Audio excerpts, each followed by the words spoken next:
Dave has returned. Nice to have you back.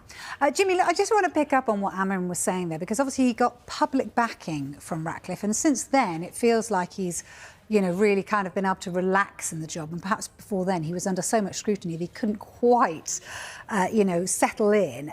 Give us a little bit of insight in terms of that, you know, you've managed the owner-manager relationship, and how important is it to get the backing? The owner-manager relationship is the most important relationship in the club for the manager.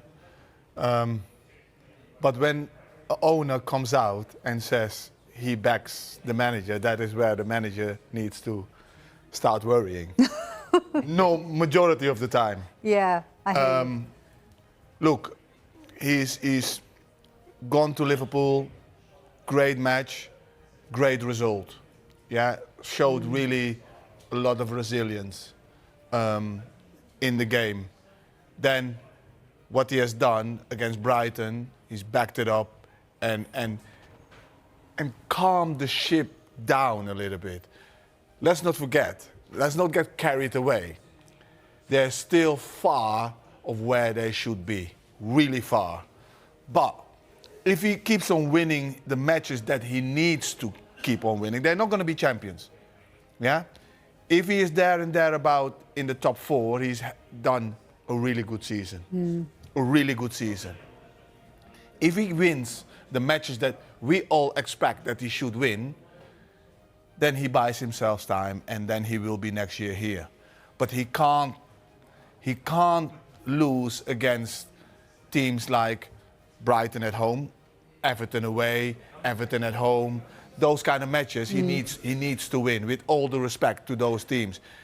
And then he will buy himself time, and then he can relax a little bit, and then next year he can get some more players in that he wants, that fits in his system, and then keep on growing. But I wouldn't put too much on the owners giving him backing. It's all about results. It's all about results. If he doesn't win his games, that message will change. This whole set-piece thing is part of a wider issue, and it's not just Arsenal in the Premier League this season. And actually, I was reading an interesting article by Jason Burt in The Telegraph, talking about the Premier League becoming like the NFL, as he puts it, quote, a sport obsessed by set-pieces with elaborate playbooks, breaking up the flow of the game. Don't we want fast, free, flowing football? And therefore, it's not as entertaining.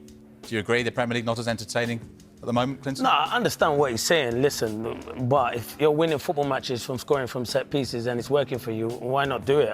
When we were playing, set pieces was massive, and now all of a sudden it's come back into it. It was like, let's play pretty football out from the back. But sometimes you're not going anywhere. You're getting pressed and people are punishing you and scoring. Get up and play in other people's half. Why not? If they're good at it, I understand the teams like the Liverpool and Arsenal can play out from the back. Even though Arsenal are a threat from set pieces. I've always said it. I said it the other day, Jules.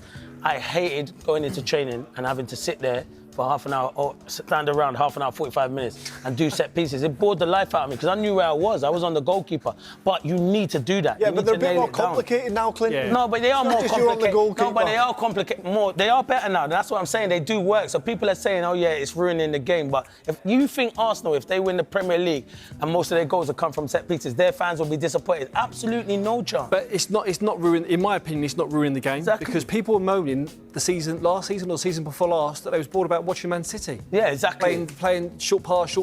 I think it brings a sort of a breath of fresh air where it just brings chaos, carnage into a box. People can't defend it. People don't know what to do. Second balls is a bit old school. I love it.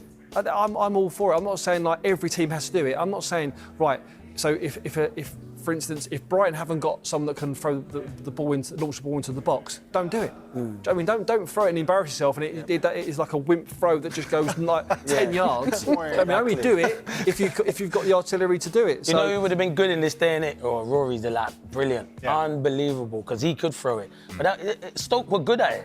You know when you're going to play against Stoke and they're playing against the top teams, they're not going to try and play out football at the back. Tony Pulis didn't want to do that. He had it right all along, Tony Pulis. Yeah, of course he did. He knew what he was doing, so fair enough. I know we have to move with the times and stuff, but if you're winning football matches, I'm doing it that way. I kind of get it. Like, listen, we're sitting there and we're watching it and we want to see the football out from the back and stuff like that. But City's right. Everyone, when Man City did it, everyone was moaning and saying, oh, it's boring, it's the same thing. But they're winning football matches. You have to find a way out to win games. It suits Brentford and the likes of Tottenham and Arsenal at the minute. And they're winning football matches. Mazza loved set pieces because that head, you get your head on things, didn't you? I didn't have to run.